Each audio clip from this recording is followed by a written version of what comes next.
So, Corridi ang Pablo kasi manapin pa niya. Hindi ang Pablo Wat Pablo lah hijan mo na siya. Ko Pablo ito futuro.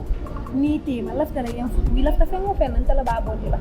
Wat Pablo be hijan kang abe hijan kang bening fang daba kung musikan doon ti ma understand. Bod yaman sa mamin kala ko di. Ko Pablo tes. Ni milibe dit ni arms mo. Ani arms mo. Be arms ambala blood test la. Arms juma. What do you mean arms juma? Fonta ni arms man dit. Ini arms dit. Bere tele kilunko. Ite ni arms man fen soto. Mariam. Se ni momi affaire soto. Ite ka ubo olon nale. Se ni arms man affaire soto. Say, muna ko itita mo oto. Fonta ni arms man affaire soto. Ite ni afonye? Because arms mo bandi Arms ko e la hala one time yeba. Iko na soto. Yana na fene. Kabir arms ko ko ha. Na sonna la hale.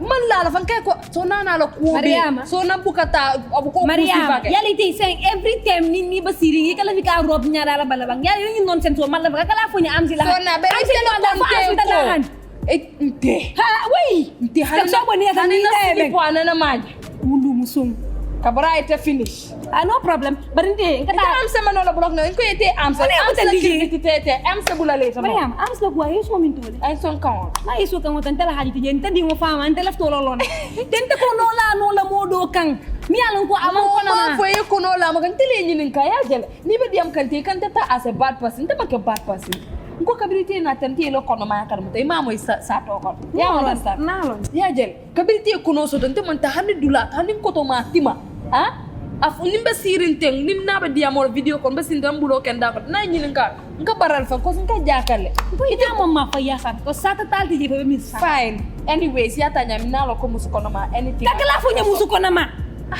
kana funya musuko do you have to rub it on my face I don't rub it munde kumbalati song ye agrinte ma koy se yana mbe mina fo Mariam ila ma koy bere mat ne advice akibi fa bulo ka question kilina asa fo na me to ko am dena mila nta fono la fonsi ta bulote sen ta bulote la pal na yelo mun ke ka ku kakala funya la man la okay sorry for arms nana me la nyoya mawlong de tenta fono le nta man fanna fo en ko ina ko mbita bulote la mana ke ni had la ke di calm down you be fine ito po ina po kanta po jere ya very magic no ito ko iba ning ko ko no fa saf ina ti ita sambalo bungkot yete na kete no you're surprised ala man fem honey I'm not laughing at you you are laughing at me kay mula wait ala ya se fem ko la bala so ila ba be jele le nyaato ben te jele le koma bal be jele kan iba ko kanya funny the way you are acting ya lon ti mina fu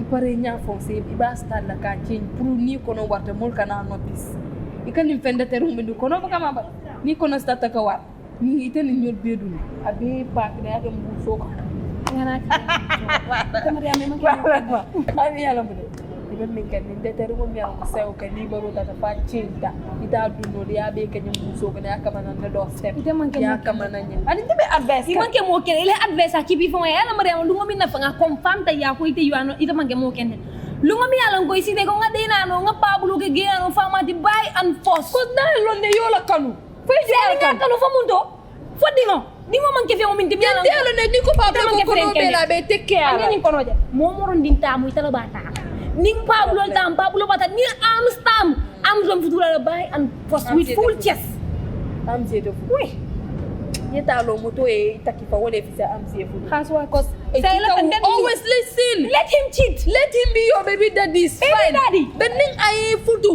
a cheater will always remain a cheater let him cheat abi futu la e to la re bungo la ta sugrindo no problem that as far as ningo fama stala he can do whatever he wants that is not my problem I tell after the my ye futura ha at least ya fon dingo fama stala dingo fama stala di mala fama je mi anon ko fama ite je ko question wa answer fine ite are ni jumale dunda bungo ne yo ya wara ine na ko question wa answer I have overstayed my welcome you have overstayed your welcome ndey yela ni sexiness sense aba embla ikeke fa vibrating di ya